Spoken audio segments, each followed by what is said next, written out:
Проповедь называется «Основание для брака». Я коснусь этого позже, но почему мужчины? Почему важно вообще? Посмотрите вокруг себя. Вот у нас кого больше? Мужчин или женщин? Можно даже не смотреть, да? Вопрос риторический. Почему так? И вы не задавались вопросом, то есть если у нас ребенок вот вообще, мы его отдаем в детский садик, там кто? Там женщины. Он идет в школу, там кто? Женщины. Дома, как правило, ребенком кто занимается? Мама. Я вам не говорю, что это плохо или хорошо, я вам говорю, как есть, это просто констатация факта. Если кто-то куда-то идет учиться дальше в университетах, если это только не техническая специальность, да даже если техническая, основные преподаватели там тоже бывают женщины. И вообще роль женщины в обществе, она очень сильная, но в семье бывает точно так же, да, что отец, он устраняется. Почему так? Вы знаете, Бог задумал немножко по-другому. И если мужчина, он не выполняет свою функцию, которую на нее возложил Бог, понятно, что кто-то должен, святое место пусто не бывает, его должен кто-то заполнить, и слава Богу за женщин, которые встают, они заполняют, в том числе в церквях. Но, вы знаете, я верю, что там, где есть сильные, здравые мужчины, там есть что? Там есть крепкие семьи. Хочешь иметь крепкую семью, должен быть здравый, крепкий мужчина. Крепкий мужчина, крепкие семьи. Если крепкая семья, то это что? Это крепкая церковь. А если крепкая церковь, то это крепкое общество в стране. И почему так происходит с мужчинами? Часто потому, что никто не учит просто. Вы знаете, церковь в том числе, она не то чтобы самоустранилась, но отображает наше общество, те тенденции, которые есть в обществе. И я верю, что нам нужно поднимать мужчин. И здесь нельзя вот так все изменить, но мы будем касаться этого. И мужчины, они должны проводить время вокруг мужчин тоже. Потому что, знаете, как вот бывают девичники, и там все хорошо, и ля-ля-ля, и тополя. Но для мужчин у них бывают вот свои какие-то, да, там, рыбалки, охоты, даже так. И поговорить просто по-мужски. Вот, и сегодня я бы, может быть, хотел, знаете, начать. Мы много говорим, я верю, что наша церковь – это церковь полных семей. Я верю, что в нашей церкви семьи, они воссоединяются, они не разбегаются. Знаете, происходит исцеление. У нас очень много полноценных, полных семей. И мы даже нацелены не на тех, кто есть, но кто придет и кто будет. На молодежь. И нужно, если ты хочешь получить какой-то результат, нужно смотреть вот именно в будущее, не разбирать то, что есть, а даже транслировать и делать то, что мы хотим, что мы ожидаем. Вы согласны?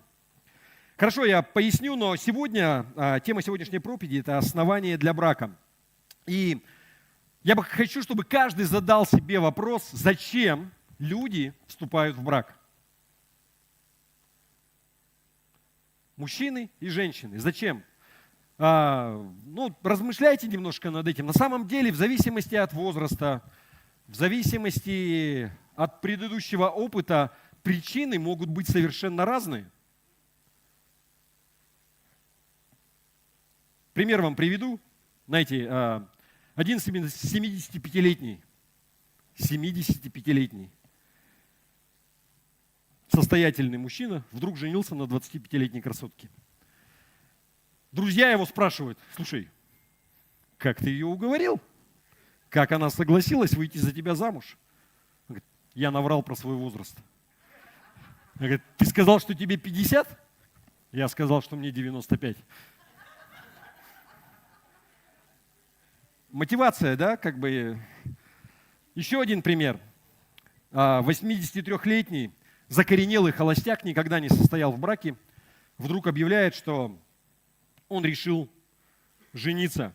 И у него 4 племянника, и они просто в шоке. Уже 83 года, никогда не был женат. Они его спрашивают. Первый говорит: слушай, наверное, Она отлично готовит? Да нет, как бы абсолютно обыкновенно. Второй спрашивает, ну, наверное, она красавица? Ну, миловидная, обыкновенная внешность. Третий спрашивает, ну, наверное, она богата? Да нет, ничего такого, у меня гораздо больше.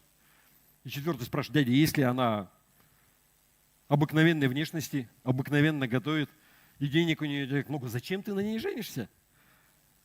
Внимание, его ответ. Я женюсь на ней, потому что она может водить ночью машину. То есть может водить в темноте, она видит. То есть у него с глазками уже все плохо было, и он... Люди женятся совершенно по непонятным причинам. Каждый ищет какую-то выгоду. И что я хочу сказать? Вы знаете, на самом деле брак – это Божий план. Ну, супружество имеется в виду. У Бога изначально был какой-то план. И я хочу, чтобы мы посмотрели в начале Библии, когда Бог только начинает все создавать, все творить. И в чем же вообще смысл, в чем истинные причины, зачем люди вступают в брак? Давайте вместе откроем книгу Бытия, 2 глава, с 18 по 25 стих. И здесь описывается, как Бог создает самую первую семью на земле, как Он заключает самый первый брак. Я буду читать все в современном переводе Библейской лиги, не в синодальном, более понятном. Итак, Бытие, 2 глава, с 18 по 25 стих. «После этого Господь Бог сказал, «Я вижу, что нехорошо человеку быть одному, я сотворю ему подходящего помощника». Господь Бог взял земную пыль и сотворил всех полевых животных и всех небесных птиц. Потом он привел всех этих животных к человеку, чтобы узнать, как он их назовет. И человек дал имя каждому животному. Человек дал название всем домашним животным, всем небесным птицам и всем диким зверям. И увидел человек несметное множество животных и птиц, но не смог найти себе подходящего помощника. Тогда Господь Бог погрузил человека в глубокий сон, и пока тот спал, вынул у него одно ребро, а потом срастил кожу в этом месте, откуда он извлек ребро. Господь Бог взял ребро, вынутое у человека, создал из него женщину и привел ее к человеку. Увидев ее, человек сказал, «Наконец-то! Она такая же, как и я, кость ее от кости моей и плоть ее от плоти моей. Она взята от мужчины, так назову же ее женщиной. Вот почему мужчина оставляет отца с матерью и соединяется с женою, и двое становятся единой плотью. Мужчина и женщина были ноги, но не стыдились этого».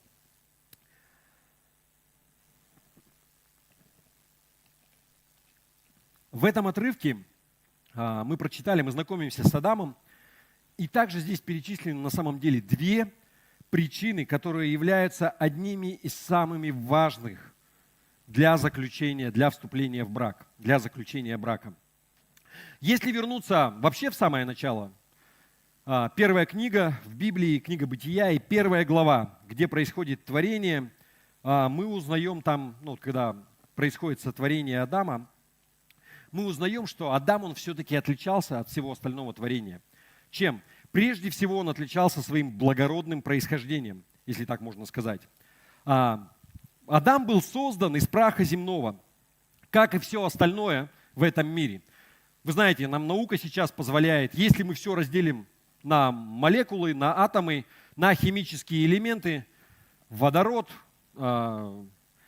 присутствует, да, химические элементы, они одни и те же. То, из чего было создано. То есть Адам был создан из того же материала, что и горы, деревья, животные, планеты. Но Адам был все-таки другим. Что его отличало от всего остального творения? Он был создан по образу и подобию Божьему, написано. И Библия дальше говорит, что Бог, Он регулярно спускался и гулял с Адамом, и беседовал с ним, прогуливался по саду. Вы знаете, он жил в Эдемском саду.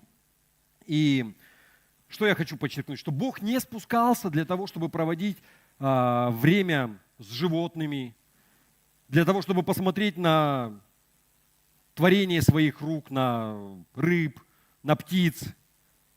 Но Он спускался для того, чтобы навестить Адама. Именно с этой целью. Адам был благородного происхождения, у него были особые отношения с Богом, которых не было ни у кого другого, никакого другого творения. Вторая отличительная черта. Адам был богато одарен. Он не просто был создан по образу и подобию Божьему, да? Но, смотрите, Бог привел к Адаму всех животных, чтобы он дал им имена, чтобы он их назвал. У Адама была способность мыслить, творить, то есть он их как-то же называл в соответствии с чем-то. Он обладал интеллектом, в отличие от всех остальных.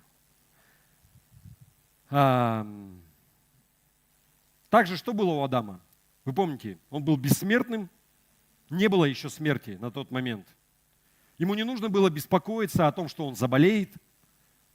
Не было болезней, это было до грехопадения. Еще ничего этого на земле не было. Вот оно, творение, он жил в раю. Никаких забот. Все хорошо вообще в жизни. Болезни нет, смерти нет, одежды нет. Ну, в том смысле, вообще не надо заморачиваться. Все хорошо, тебе комфортно. Он ходил абсолютно нагой, и даже если у него была одежда, жены не было, которая бы сказала, что ну, тебе это не идет, там у тебя несовместимость какая-то. Да?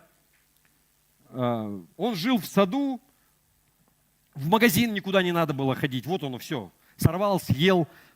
Никаких забот. Не нужно мыть посуду. Ну, стирать одежду. Вообще в бытовом плане у Адама было много всего, чего сегодня людям так недостает, и они хотели бы получить.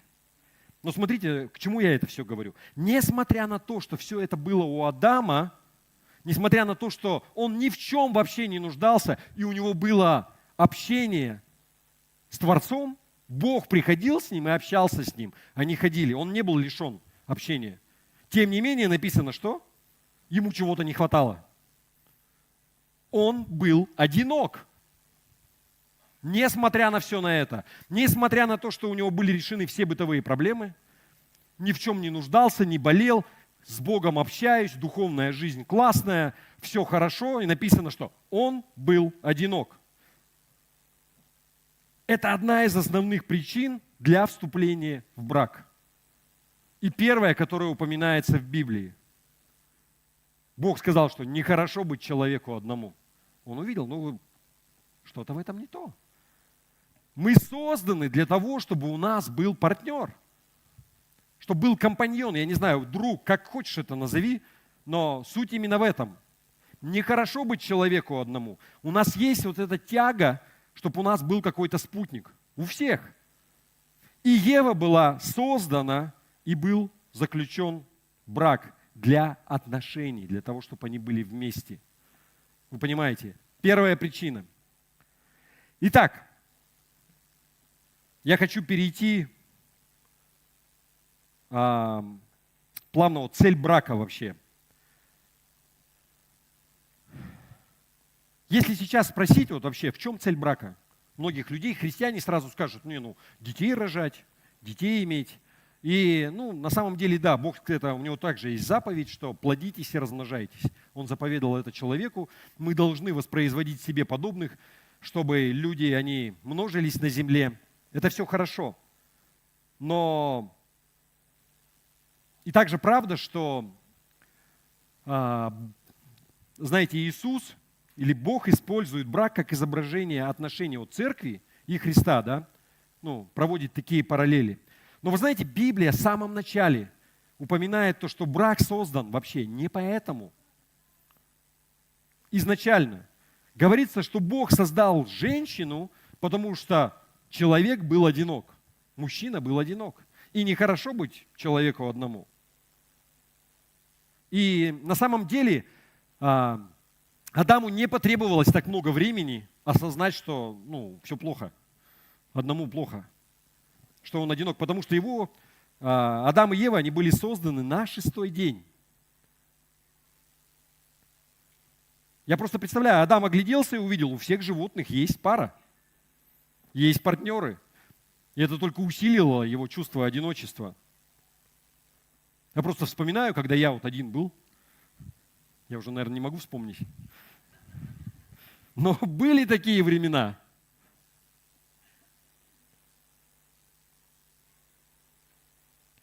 Хочется спросить, когда у тебя появляется спутник, сколько времени ты с ним проводишь? Сколько времени ты проводишь с мужчиной или с женщиной, который Бог дал тебе? Читаем. После этого Господь Бог сказал: я вижу, что нехорошо человеку быть одному.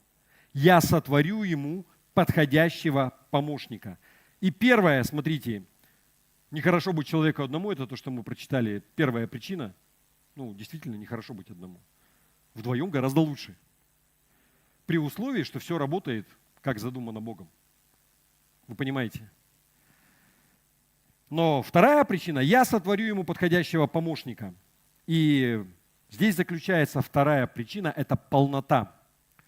Вот здесь я хочу обратить ваше внимание на это слово «помощник». Я посмотрел на греческом «ваэфос» – это слово в словаре Стронга.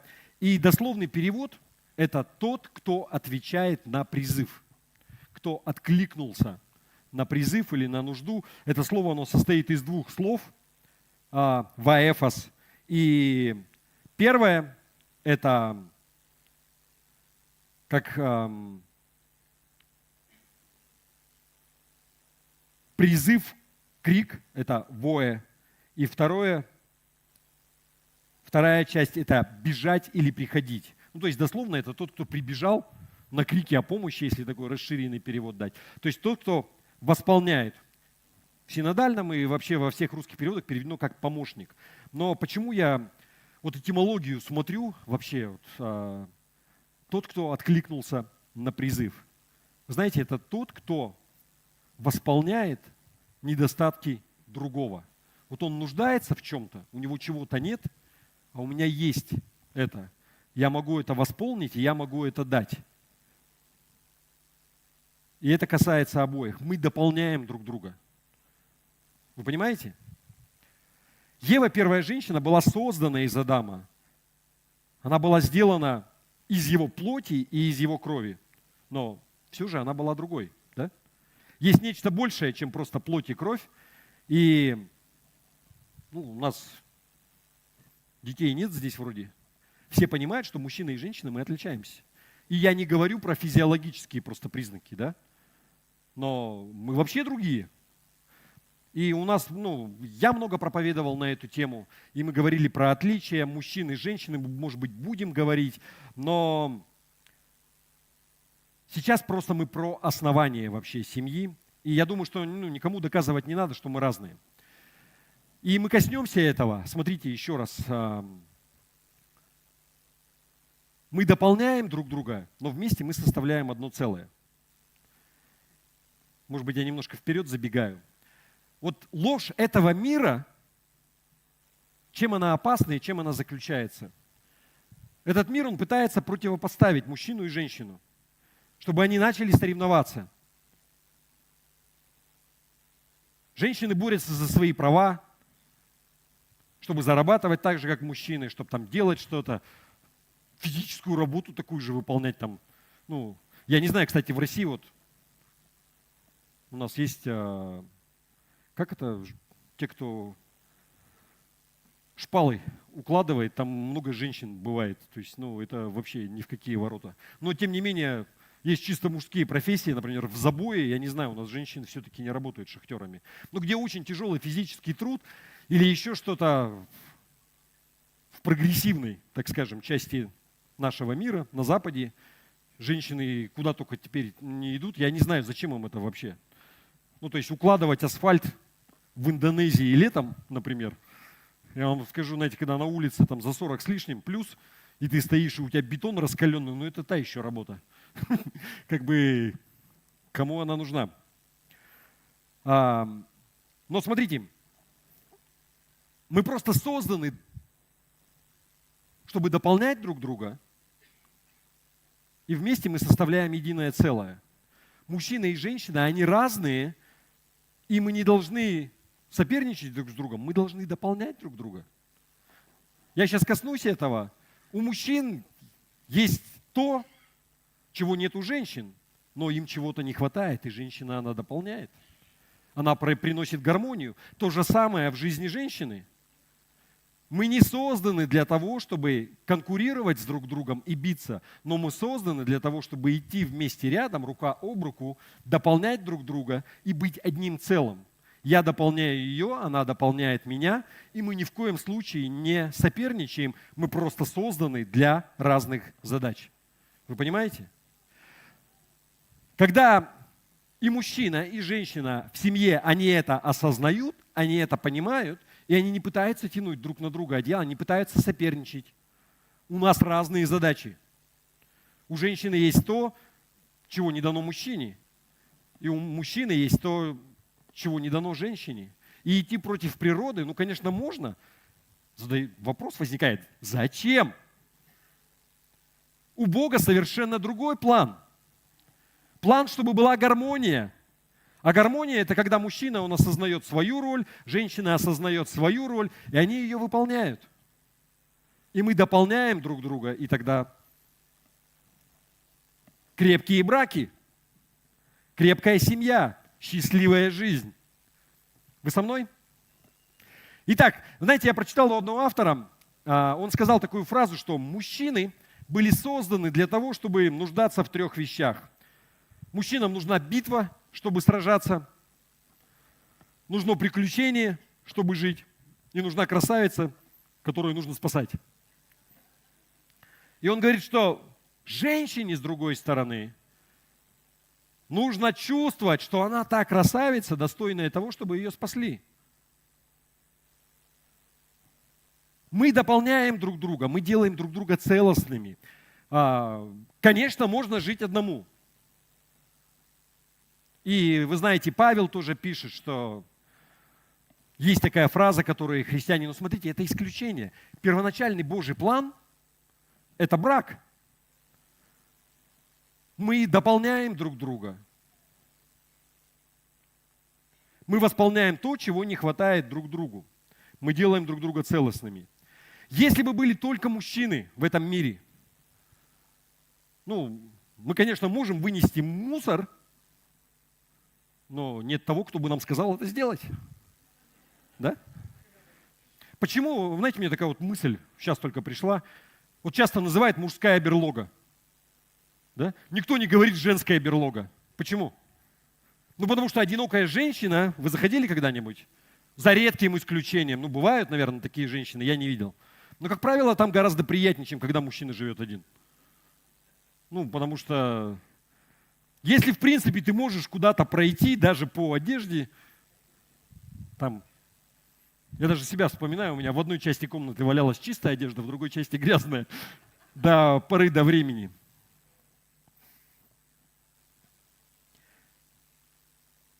Если бы были только мужчины в этом мире, конечно, мужчина может построить здание. Способности, сил, может быть, даже энтузиазма хватит. Но только женщина может сделать из этого здания настоящий дом, где может быть уютно. Я в одном журнале читал, ну как в шутку, такой опрос проводился. Вопрос. У кого 6 глаз, но кто ничего не видит?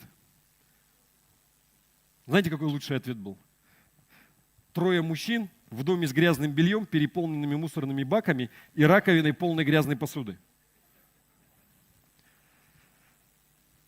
Женщина, конечно, могла бы привести дом в порядок, навести уют, но для кого все это делать? Бог наделил нас также разными темпераментами. И здесь не только мужчины и женщины, а даже внутри. Вы знаете, по-разному бывает.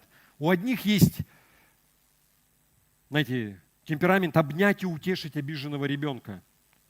У другого темперамент для того, чтобы сказать, тебе нужно смириться, ты должен слушаться. У одних темперамент сказать детям, что мы тебе всегда рады дома. Но у другого темперамент, который позволяет сказать, что тебе пора найти работу. Во многих семьях можно найти людей, кто бережет каждую копеечку, и тех, кто тратит деньги более свободно. Есть те люди, такие семьи, где прямо переживают за домашнюю обстановку, и играть нельзя, и то нельзя делать. Но есть те, кто игры, борьба, особенно если мальчики, есть игра в хоккей, ну, хочется использовать шанс, пока дети не выросли, и воспользоваться вот в этим моментом. Почему я говорю? Мы дополняем друг друга, мы разные. Потому что если оставить только одного, кто там вот законченный скряга, ну, будет такой Скрудж, да, как царь Кощей над златом чахнет. Ну, всегда найдется тот, кто будет тратить. Сеятель. Как бы, да? Чтобы разбавить вот эту, снять излишнюю строгость. И то же самое по чистоте. Есть кто-то, кто там везде. У меня вот тетя такая была. Я когда к ней домой приходил, там вот идешь, просто раз дорожку задел, угол поднялся, нужно тут же поправить, потому что, ну, непорядок. Тишина должна быть в библиотеке.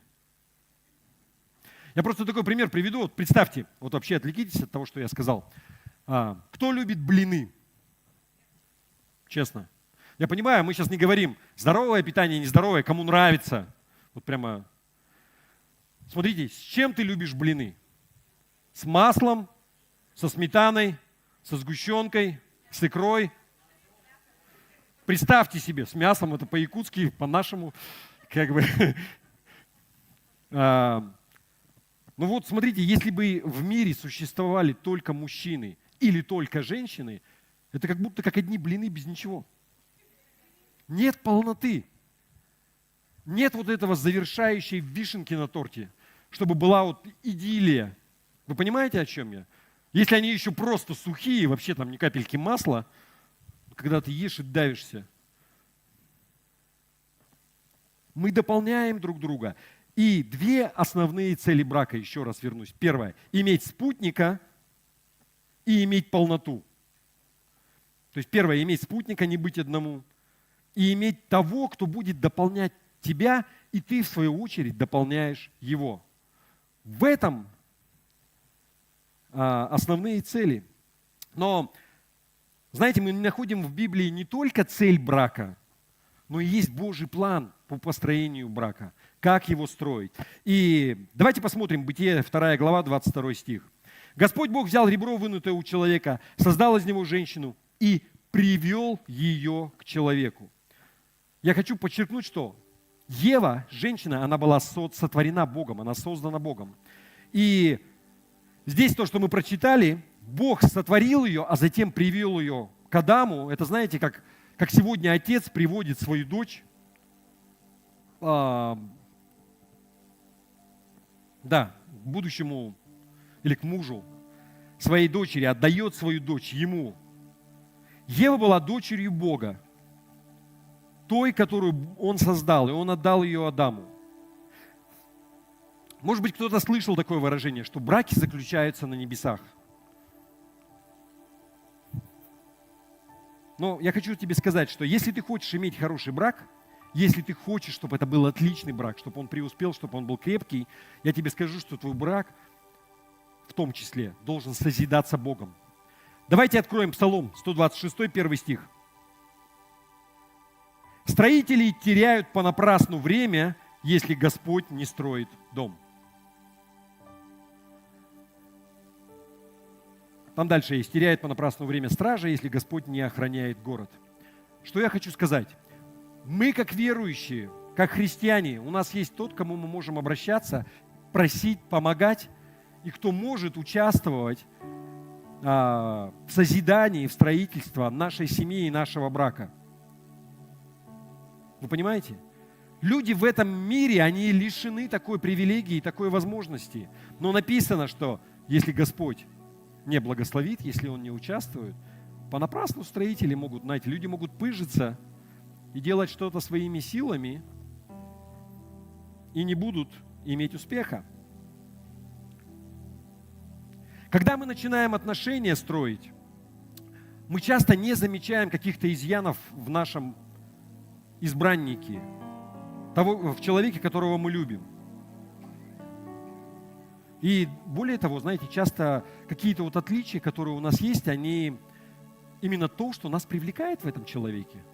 Вы согласны? знаете, как бывает, плюс на плюс, отталкивает. Всегда какая-то противоположность притягивает. Но я вам скажу, что после того, как прошло какое-то время, вот эти вот отличия могут начать раздражать. Они могут стать причиной раздражения. И смотрите, Бог создал нас разными, с разными темпераментами. И мужчина, и женщина, это вообще, они с разных планет. Мы вообще разные. Если использовать психологию вот сегодняшнего мира, вообще никаких шансов на успех нету. Мы настолько разные просто. Но смотрите, когда в доме живут два человека, которые оба любят Бога и служат Ему, и каждый из них, он совершенствуется и растет как христианин, то мы что обнаруживаем? Что каждый преображается в образ Христов. Помните, как вот классическая такая, если взять треугольник, здесь Бог, Иисус, в основании треугольника мужчина и женщина. Когда ты чем ближе приближаешься к Богу, то есть ты преобразуешься обновлением своего ума, ты начинаешь мыслить по-новому, как Бог тебе говорит, ты должен смотреть на семью, ты ближе и ближе к Богу. И второй ближе и ближе к Богу. Чем оба ближе к Богу, тем они ближе друг к другу. Вы понимаете? Здесь такая вот. Если ты хочешь, чтобы твой брак, он был таким, каким задумал его Бог, если ты хочешь, чтобы он был лучше среднего, потому что статистика, она неутешительна. Вы знаете, 70% браков разваливается в течение, я не помню, скольки лет, 5-10 лет. И повторные браки еще больше даже статистика. Если ты хочешь, чтобы твой брак был крепким, чтобы он выдерживал бури, ты должен наполнять свою жизнь, свой брак молитвой, и он должен строиться на отношениях с Господом Иисусом Христом. Да, возможно, есть люди, кто живет более-менее успешно и без Бога. Господь вот одарил их так, бывает и такое. Вы знаете это, да? Но там гораздо сложнее. Здесь все гораздо проще, я вам скажу. У Бога есть план. Итак, во-первых, план брака. Нужно рассчитывать, нужно вовлекать Бога, чтобы Он принимал участие в строительстве брака. И во-вторых, брак строится на любви и посвящении. Давайте прочитаем 24 стих нашей 2 главы. «Вот почему мужчина оставляет отца с матерью и соединяется с женой, и двое становятся единой плотью». Смотрите, Библия говорит, что мужчина должен оставить отца и мать и прилепиться к своей жене. Становится одной плотью. Здесь прилепиться — это в синодальном переводе. Здесь говорится, что соединяется со своей женой, но смотрите, внимание, становится одной плотью. Одна плоть — это что подразумевает? Это единое целое. Мы дополняем друг друга, и мы являемся единым целым. Когда ты вступил в брак, ты уже не должен мыслить другими категориями. Мысль о том, что я уйду, или она вообще просто не должна приходить тебе в голову. Вы теперь одно целое, вы дополняете, и как хотите, так и разгребайте. Это первое. А второе, ты оставляешь всех. Оставил отца и мать. Это уже не твоя семья. У тебя уже своя семья. Если ты не оставишь своего отца и мать, смотрите, не в смысле вообще пренебрегаешь ими, но вы понимаете о чем. У тебя своя жизнь уже, ты должен оставить отца и мать. Если ты не оставишь, это просто причина для проблем. Если мама будет вмешиваться и пытаться жену сына научить, как нужно жить, кому это понравится и чем это закончится? На кухне должна быть одна хозяйка. В доме должна быть одна хозяйка. Это прямо залог к успеху. Одна из составляющих. То же самое относится к жене. Она должна оставить всех остальных, всех подруг, маму. Не должно быть такого, что чуть что, я уйду к маме. Ты что хочешь там, то и делай. И муж и жена должны ставить свои новые отношения превыше всего на свете, за исключением своих отношений с Богом. Но что я хочу подчеркнуть? В браке рождается что-то новое, создается новая семья. В браке ваш супруг или супруга должны быть теперь самым важным человеком, самой важной вещью в вашей жизни после отношений с Иисусом Христом. Вот поэтому любовь и посвящение. Если ты не будешь посвящен своим новым отношениям, новому браку, тебе тяжело будет пройти трудные времена.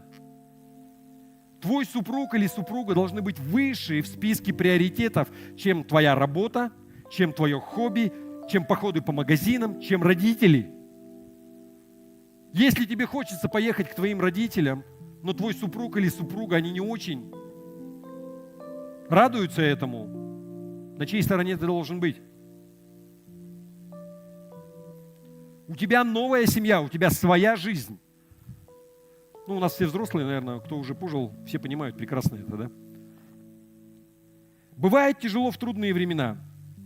Сейчас, когда люди женятся, они дают клятву и говорят, что мы будем вместе и в печали, и в радости.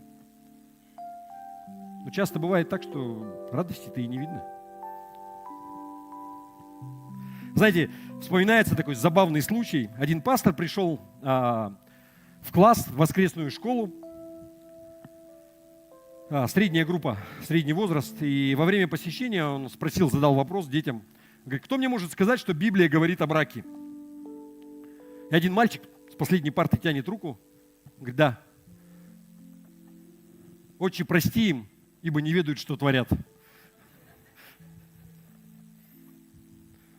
Немножко из другое место, но очень часто люди, они вступают в брак и понятия не имеют вообще. Почему? Потому что никто не учил. Часто родители не учат. Мы по наитию что-то делаем. И как правило происходит? Мы копируем то, что происходило в нашей семье. Прежде всего мы учимся на примере наших родителей. Девочка, когда растет, она видит, как мама относится к отцу и как отец относится к матери. Если он относится хорошо, если она для него та принцесса, которую он спасает, она, когда вступает в брак, она ожидает, что мой муж, он должен вести себя так же, у нее вот такие вот ожидания. И она научена то, как мать отвечала этому. Вы понимаете? Вот до сих пор человечество спасает только это. Пример родителей. Можно воспитывать как угодно. Ты можешь говорить все, что угодно, но дети в 90% случаев, 99%, они будут копировать тебя. Хочешь воспитать своих родителей, хочешь воспитать своих детей, только личный пример. Делай, как я. Лучшее воспитание. Следующее. Отношение к браку. Это также важная тема, это я уже заканчиваю. 23 стих прочитаем. Увидев ее, человек сказал, наконец-то, она такая же, как и я, кость ее от кости моей, плоть ее от плоти моей. Она взята от мужчины, так назову же ее женщиной. Бог сказал, что для мужчины нет подходящей помощницы, поэтому он создал женщину. Смотрите, Адам, он сразу понял, насколько это круто. Он вообще осознал, кого Бог дал ему. Он сказал, что это кость от костей моих, плоть от плоти моей. Адам сразу понял, что Бог наделил его невероятным даром. Он подарил ему кого-то, похожего на него самого. Внимание, смотрите. Бог не сделал Еву из головы, из кости черепа. Для того, чтобы Ева, она не главенствовала над ним. Бог не сделал ее из кости пальца, чтобы Адам, он не ходил, не попирал ее ногами. Но он сделал ее из ребра рядом. Для чего? Для того, чтобы они могли идти рядом с ним, как равные. Помогали друг другу, дополняли друг друга. Что я хочу донести? Вы знаете, многие люди, они сейчас принимают вещи как должное. Они забыли на самом деле какой-то великий дар. И все вот эти шутки, и то, что мир этот сеет, и давайте соперничать, и женщины они вот такие. И без них нельзя, и с ними невозможно. Вот это вот все. Но обратите внимание, без них-то нельзя.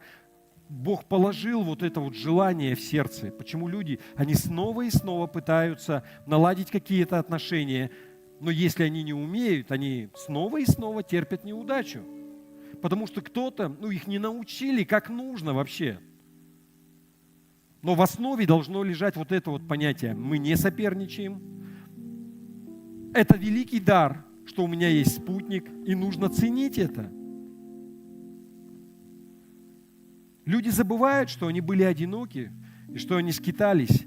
И часто люди, они эгоистичны просто. И чем дольше ты живешь один, тем больше ты входишь в какие-то свои привычки, у тебя появляется, и ты, в смысле, я буду делить с кем-то что-то. Но истинное счастье приходит, как обычно это бывает у Бога, когда ты отдаешь. Блажение давать, нежели принимать. И кто вы имеете такую возможность, такую привилегию и счастье служить своим родственникам, давать что-то, дарить, благословлять. Скажите, как это круто. Когда ты кому-то что-то подарил, и им приятно. И ты это делаешь не только потому, что ты ожидаешь, что тебе в ответ подарят. У меня скоро день рождения, и я сейчас тоже подарю чего-нибудь. Нет, ты делаешь это искренне.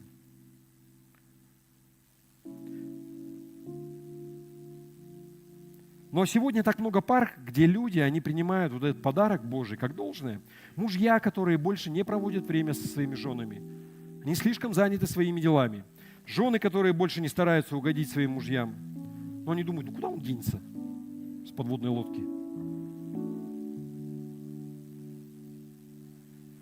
Я просто хочу сказать и ободрить, мужья, если вы женаты уже давно, это не означает, что ухаживания не должны прекратиться. Женщину нужно выводить куда-то. Она не отдыхает дома. Она так создана, она так устроена. Да, она создает уют, она все там делает, но это означает что она там работает, она воспринимает это как... Потому что мужчина, он приходит, и он воспринимает дом. Я пришел, я там отдыхаю, я никуда не хочу идти. Мне не нужны никакие гости, никакие театры, вообще ничего не надо. Но ей нужно, поэтому выводи ее в рестораны, в театры, в гости. Дай ей понять, как ты рад, что Бог подарил ее тебе. У нее есть потребность в этом. Сейчас бороды модные, но те, кто бреется, если ты бреешься только когда куда-то выходишь, что-то с этим не так. Да. Как там поэт говорил? Тот, кто на ночь бреется, он же на что-то надеется.